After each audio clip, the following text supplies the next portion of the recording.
जय हिंद दोस्तों, मेरा नाम है शांतनु सिंह और मैं स्वागत करता हूं आप सभी को हमारे प्यारे से चैनल कॉन्सेप्ट वाला पर। दोस्तों, आज की तारीख है 19 मई और आज का हमारा टॉपिक होने वाला है historical background, that is making of the Indian constitution. ये हमारा पहला क्लास होने वाला है पॉलिटी का और मैं ये पॉलिटी एम लक्ष्मीकांत से कवर कर रहा हूँ।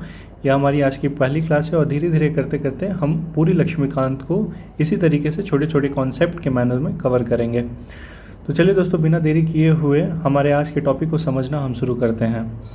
दोस्तों, पहला हमारा आज का टॉपिक है कि हमारे कॉन्स्टिट्यूशन की, हमारे संविधान की नींव कहाँ से रखी गई थी। तो यह 1600 की बात है, जब ब्रिटिशर्स ईस्ट इंडिया कंपनी के नाम पे, ट्रेडर्स के नाम पे, मतलब एज अ ट्रेडर्स, व्यापारियों के रूप में वो भारत आते हैं और भारत में व्यापार करना शुरू कर देते हैं। ब्रिटिशर्स को उस वक्त की क्वीन एलिजाबेथ वन ने पूरी मोनोपोली राइट दे दी थी कि आप जाइए और भारत में ट्रेड कीजिए, व्यापार कीजिए और दूसरी कोई कंपनी इंग्लैंड से नहीं जाने वाली है। तो 1600 से लेकर लगभग 1764 तक ब्रिटिशर्स ट्रेड करते हैं भारत में और धीरे धीरे अपने आप को एक्सपैंड करते जाते हैं। 1764 में ब्रिटिशर्स ने शुजा-उद-दौला, जो कि नवाब थे अवध के, मीर कासिम, जो कि बंगाल के नवाब थे, और उस वक्त के मुग़ल एम्परर शाह आलम II, इन तीनों के साथ एक साथ बैटल लड़ा था बक्सर में, जिसका नाम है बैटल ऑफ बक्सर। और इस युद्ध का यह परिणाम हुआ कि 1765 में ब्रिटिशर्स को ट्रीटी ऑफ इलाहाबाद में दीवानी राइट मिल गया था बंगाल, बिहार और उड़ीसा का। उस समय का अगर बंगाल, बिहार और उड़ीसा देखा जाए तो बहुत बड़ा एरिया वो कवर करता था। और दीवानी राइट का मतलब होता है कि वहाँ के लोकल एरिया से ब्रिटिशर्स टैक्स कलेक्ट कर सकती थी, लोकल लोगों से, वहाँ के लैंड से ब्रिटिशर्स रेवेन्यू जनरेट कर सकती थी। मतलब अब ट्रेडिंग के साथ साथ व्यापार के साथ साथ उन्हें टैक्स कलेक्शन का भी राइट मिल गया था। तो यहाँ से ब्रिटिशर्स अपने शासन का, अपने गवर्नेंस का नींव जमाते हैं। फिर 1765 से बात आती है 1858 तक। 1858 में जो कि इंडियन सोल्जर्स थे ब्रिटिशर्स आर्मी ने, इन्होंने ब्रिटिशर्स के खिलाफ विद्रोह कर दिया, जिसे हम लोग सिपॉय म्यूटिनी ऑफ 1858 कहते हैं। इस म्यूटिनी का, इस विद्रोह का यह परिणाम निकला कि जो क्राउन रूल था ब्रिटिश में, जो ब्रिटिश पार्लियामेंट था, उन्होंने ब्रिटिश ईस्ट इंडिया कंपनी से, ट्रेडर्स जो कंपनी थे जो भारत में ट्रेड करने के लिए आए थे, सारा का सारा ट्रेडिंग राइट, सारा का सारा गवर्नेंस का राइट अपने हाथों में ले लिया। और अब भारत पे कोई शासन चलाएगा या राज करेगा तो वो थी ब्रिटिश पार्लियामेंट। अब ईस्ट इंडिया कंपनी सिर्फ और सिर्फ ट्रेडिंग करेगी और एडमिनिस्ट्रेशन का काम, पॉलिटिकल अफेयर जो भी देखना है वो ब्रिटिश पार्लियामेंट, ब्रिटिश में बैठकर चलाएगी।